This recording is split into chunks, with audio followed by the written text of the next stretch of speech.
আচ্ছা, আজকে আমি তোমাদেরকে একটা খুব ইম্পর্ট্যান্ট এবং ইন্টারেস্টিং একটা জিনিস বোঝাবো। সেটা হচ্ছে চেনা প্রাণীর আচার এবং আচরণ। তোমরা অনেকে মাছ ধরো বা মাছ ধরতে ভালোবাসো, কিন্তু মাছ ধরা দেখেছো কোনোদিন? যদি কোনোদিন মাছ ধরতে যাও, দেখো এখানে একটা ছবি দেখা যাচ্ছে, যেখানে কিছু লোক দিঘির পাড়ে বর্ষা দিয়ে মাছ ধরছে। দেখবে আমরা মাছে সাধারণত আটা বা ময়দা গুলে বড়শিতে বিঁধিয়ে আমরা মাছ ধরি, কিন্তু অনেক সময় দেখা যায় যে ছোট ছোট মাছ বড়শিতে বিধিয়ে পুকুরে ফেলা হয় এবং সেই মাছকে টোপ হিসাবে দিলে বড় বড় মাছ ওঠে, যেমন বোয়াল মাছ, যেমন ল্যাটা মাছ,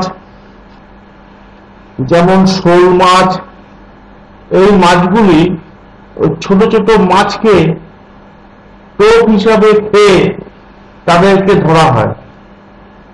তার মানে এর থেকে কি বোঝা গেল যে বোয়াল মাছ, শোল মাছ, ল্যাটা মাছ এরা ছোট ছোট মাছ খায়।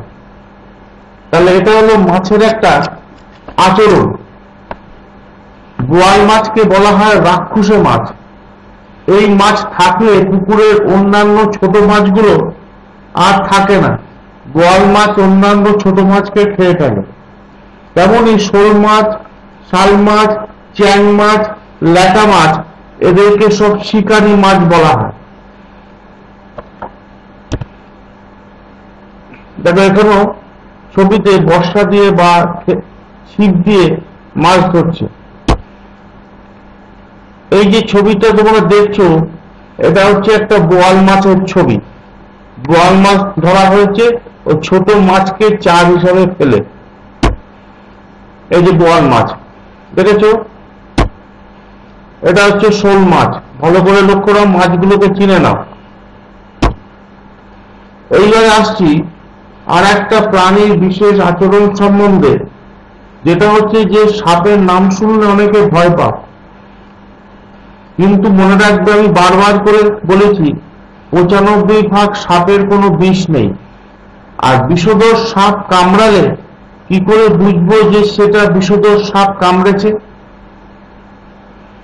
সেই কামড়ানোর একটা বৈশিষ্ট্য হচ্ছে, এই যে দেখেছো এখানে হাতের উপরে একটা কামড়ানো আছে, দুটো দাগ রয়েছে কামড়ানোর। কামড়ানোর দুটো দাগ রয়েছে এইখানে। এই দাগ দুটো খুব ঘন থাকবে। যদি বিষধর সাপ কামড়ায়, এই দাগ দুটো খুব ঘন থাকবে, তখনই তোমরা বুঝবে যে বিষধর সাপ কামড়েছে। তোমাদেরকে আরেকটু ভালো করে বুঝিয়ে দিচ্ছি, পরের ছবিটা দেখো। এইখানে দুটো ছবি রয়েছে। এই ছবিটা বিষধর সাপ কামড়ানোর ছবি, আর এই ছবিটা নির্বিষ সাপ কামড়ানোর ছবি। দুটো ছবির পার্থক্য তোমরা বুঝতে পারছো? এখানে দেখো বিষধর সাপের দাঁত দুটো খুব পাশাপাশি, বিষ দাঁত দুটো, একে বলা হয় বিষ দাঁত। এই যে দাঁত, এই দাঁত দুটোকে বলা হয় বিষ দাঁত। এই দাঁত দুটো ডিস্টেন্স বা দূরত্ব কিন্তু খুব কম।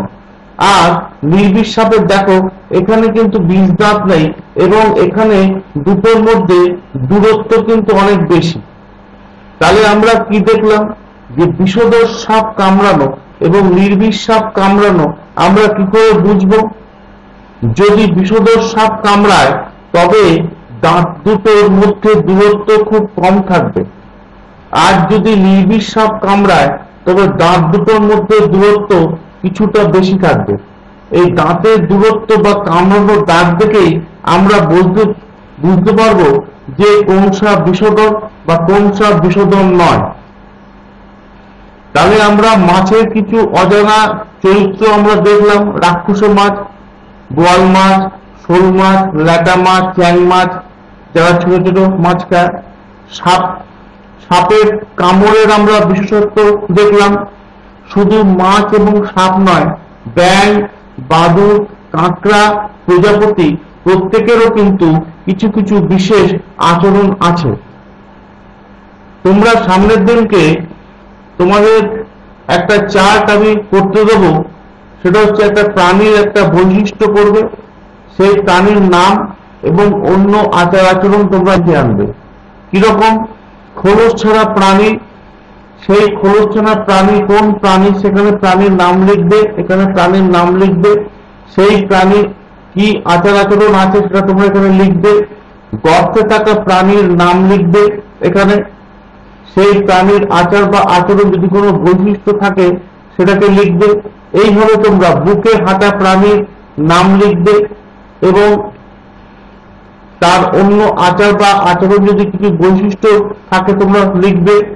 এইভাবে তোমরা চারটে প্রাণী যে বৈশিষ্ট্য, তার নাম এবং আচার আচরণটা ভালো করে লিখে তোমরা আসবে, তাহলে তোমাদের চারটে প্রাণী সম্বন্ধে একটা সাধারণ ধারণা কিন্তু হয়ে যাবে।